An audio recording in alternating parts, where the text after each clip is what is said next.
Ayan po si Kim na kailangan daw niya na start new life.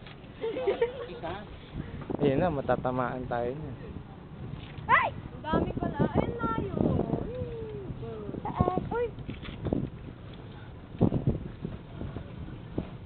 Ayan po si tatay. Tapos si Livian. Namumuti ang muka. Ayan. Kasi naman sa nangingitim, di ba?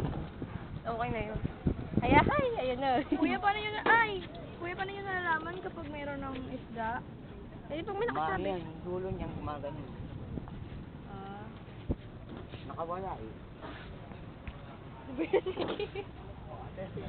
Ay, sige. Ano?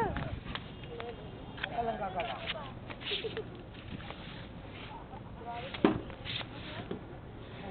Asawa lang sila. Pag-isap.